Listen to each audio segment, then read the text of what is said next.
And so the question is, how can we make the following of Jesus Christ an art? And I think Francis left us a key in the peace prayer of St. Francis. Whether he wrote this prayer, it certainly reflects his theology. It reflects everything that he stood for. And the first concept that he would have us understand is, be an instrument. Lord, make me an instrument. Be an instrument in the hands of the artist, who is the source of life itself. St. Teresa simply referred to herself as the little brush. Be an instrument in his hands. Make me, he said, an instrument of your peace, to bring peace to others. Make me an instrument. Where there is hatred, Lord knows, you've only to pick up the paper and see man's inhumanity to man and how it manifests itself and how hatred and evil are so real in the world. And I'm not just talking about in crazy parts of the world. The hatred is all over, and the hatred is very real, and the dignity of the human person is not being respected and needs to be respected. Make me an instrument of your peace. Where there is hatred, let me sow love. Where there is injury, pardon. The bigger the injury, the more challenging it is to pardon someone, but the more liberating it is for you or I. Because if we do not pardon, we become a prisoner to the injury itself. We never get over the injury, and we're robbed of being the person whom God has called us to be. Where there is injury, pardon. It is so very, very important. Only the Lord can help us put the past behind us. Only the Lord frees us to live fully in the present. Live right now in the present. We can't do it if the past is hanging over us like a sword of Damocles. And the only way we can do that is to extend that pardon to those who have hurt us. Where there is doubt, faith. There is so much cynicism out there, so much moral relativity, that people begin to actually think that they cannot know right from wrong, that they do not know the difference between good and bad. And it is so sad when that happens, that blindness that simply overcomes the culture to the point where knowledge itself becomes unintelligible, that we can't know. And that is so absolutely a distortion of the way God made us and how he would have us live. Where there is doubt, faith. Where there is despair, hope. G.K., and I said I'd only try to quote him a couple times in the beginning, he called hope the middle ground between presumption and despair. The middle ground clings to hope, and the middle ground is the safe ground for the Christian to stand on. Where there is despair, there is so much despair in the world because people are searching for the key, and they can't seem to find that key. And we know that that key is Jesus Christ. And we know that key is any instrument that leads a person to Jesus Christ. Where there is darkness, let me bring light. Where there is darkness. You know, our teachers strive to do that in the classroom every day. Try to bring light where there is darkness, a light of understanding, a light that helps us make the pieces fit, helps us make sense of the world, make sense of ourselves. Know thyself, the great challenge in education. Where there's sadness, the Holy Father reflected, there's so much sadness out there in the world, especially among young people. And it is because they need to understand it is only in the pursuit of holiness that we become joy-filled. It is only in the pursuit of holiness that we begin to replace that sadness with true, authentic joy. You know, maybe some of you have had the opportunity to visit cloistered monasteries, but if you ever had, and to meet those behind that cloister, maybe looking at you from the grill, there is such joy there.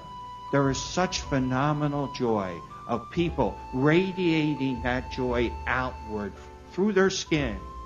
And it can only be done through contact with holiness and desiring to seek holiness and desiring it every day of one's life.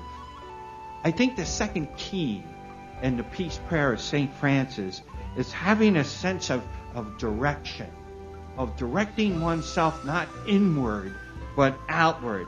Francis prays, grant that I may not so much seek to be consoled as to offer consolation, as to console, to be understood as to understand.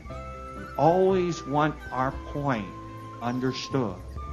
But if we approached evangelization from trying to understand the other and then reaching out to the other, we can bring them across that bridge.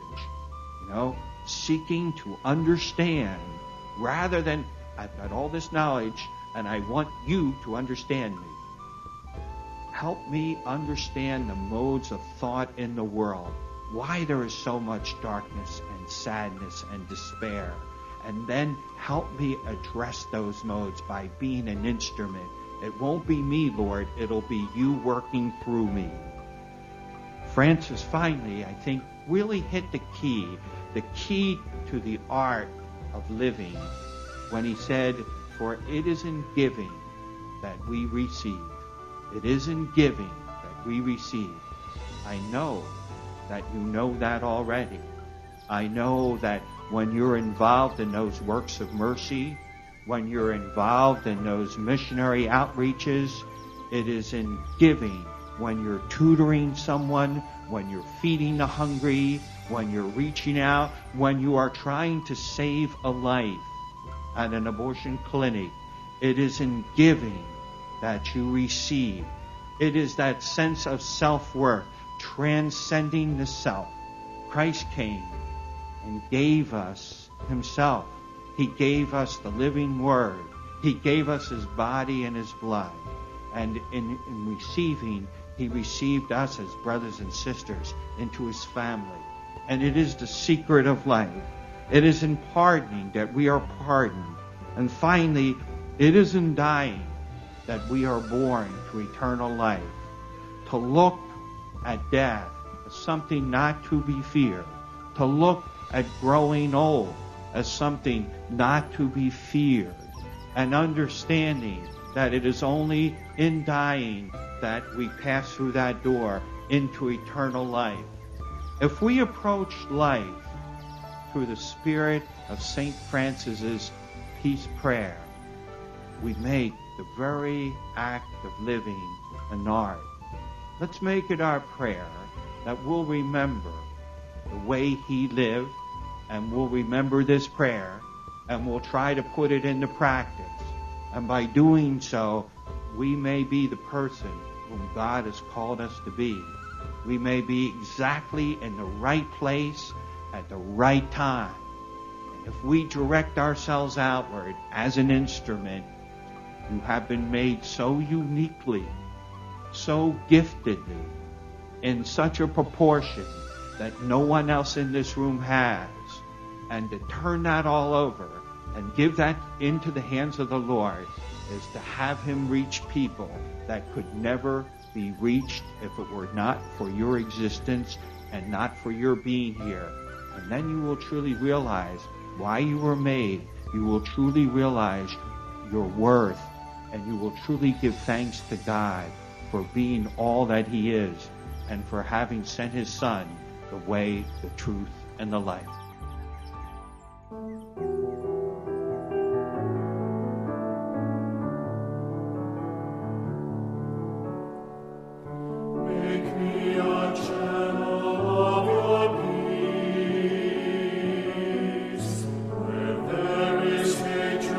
Let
Deum